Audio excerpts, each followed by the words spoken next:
안녕하세요. 법무법인 금성 화재소송센터 김호영 변호사입니다. 지난 영상에서 가상화폐 채굴장 화재로 건물주에게 거액의 손해배상을 해준 채굴업자들 이야기를 소개해 드렸었는데요. 억울했던 채굴업자들이 이번에는 건물주의 형제를 상대로 또 다른 소송을 제기했다, 이렇게 예고를 해드렸습니다.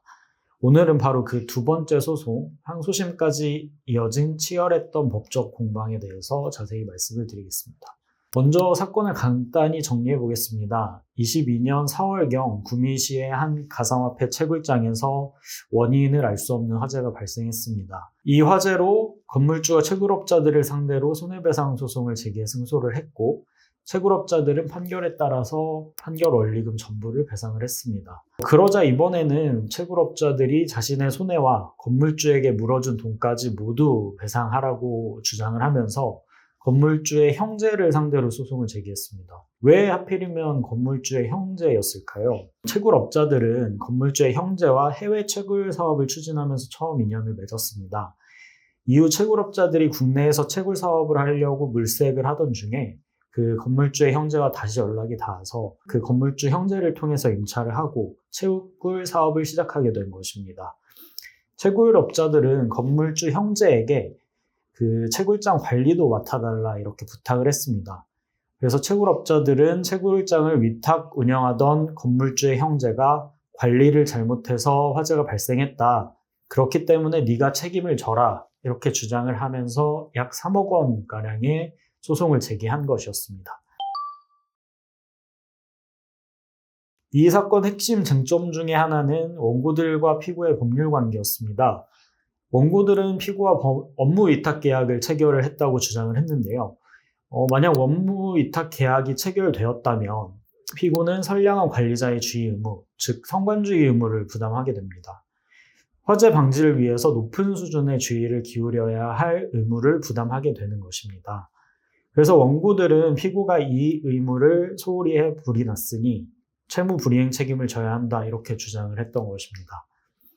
저희는 그 민법상 업무 위탁 계약이나 상법상 위탁 매매 유사 계약이 성립하기 위해서는 피고의 지위라고 주장하는 그 수탁자가 자신의 비용으로 업무를 수행을 하고 나중에 위탁자와 비용을 정산하는 구조가 되어야 하는데, 우리 사건에서는 그것과는 다르게 모두 채굴업자인 원고들의 비용으로 사업이 진행이 됐고, 피고는 채굴장 관리만 했다.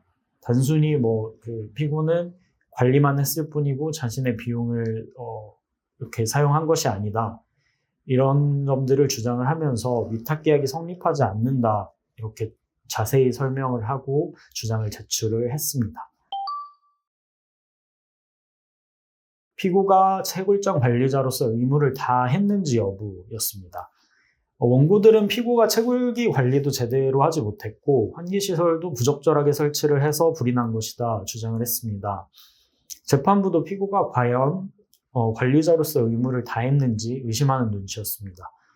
충분한 자료를 제출하면서 설명하지 않으면 관리자 피고의 과실이 인정될 수 있는 상황이었습니다. 저희 금성화재소송센터는 의뢰인인 피고와 수차례 미팅을 하고 또 전화통화를 하면서 채굴기 설치 단계에서부터 불이 날 때까지 원고들과 피고 사이에 주고받은 카카오톡 메시지, 사진, 그리고 녹취록, 이런 것들을 모든 자료를 수집을 했습니다.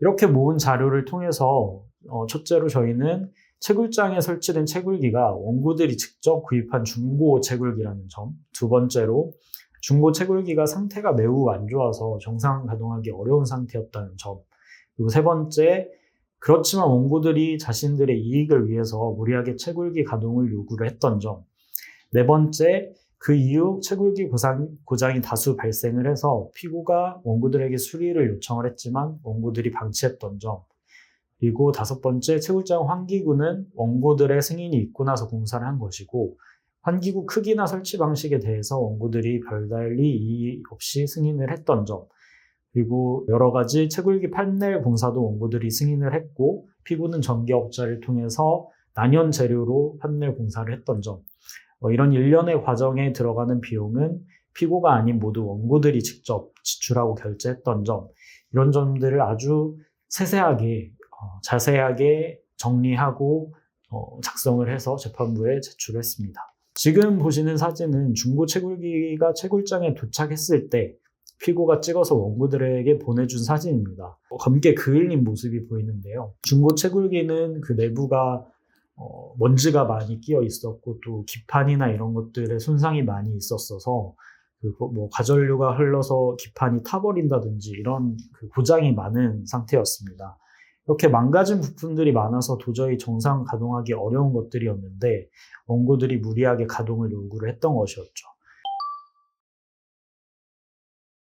첫째, 재판부는 원고들과 피고 사이에 업무위탁 계약이 체결된 것은 맞다고 판단을 했습니다. 그리고 두 번째, 따라서 피고에게는 수임인으로서 선량한 관리자의 주의 의무, 선관주의 의무가 있다고도 인정을 했습니다.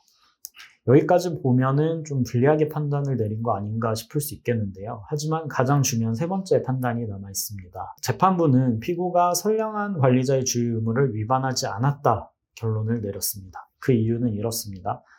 첫 번째, 채굴장의 채굴기는 원고들이 직접 구입해서 보냈는데 상태가 매우 좋지 못했고 피고는 채굴기의 상태를 확인하자마자 원고들에게 보고했기 때문에 원고들은 채굴기가 화재 발생 위험이 높은 상태라는 점을 충분히 알고 있었다. 둘째, 피고는 중고 채굴기가 고장났다는 점을 원고들에게 수시로 보고하고 수리를 요청을 했는데 원고들은 수리하지 않고 방치를 했다. 셋째, 이렇게 채굴기가 화재에 취약한 상태에 있었는데도 원고들은 소방시설을 설치하거나 상주 인력을 배치해서 화재 위험을 관리하지 않았다. 네 번째, 원고들은 환기구 설치가 잘못되어서 수분이나 먼지가 유입돼서 불이 난 것이라고 주장을 하지만 채굴장 설치 장소 환경에 비추어 봤을 때 환기구 설치가 잘못되었다고 보기 어렵다. 그리고 마지막으로 원고들은 피고가 화재에 취약한 재료로 판넬 시공했다고 주장하지만 피고는 전기업자를 통해 난연 재료로 판넬 작업을 한 것으로 보인다. 이런 사정을 모두 고려하면 피고가 선관주의 의무를 위반했다거나 그로 인하여 화재 발생하기 보기 어렵다. 이렇게 판단하면서 원고의 청구를 기각을 했습니다.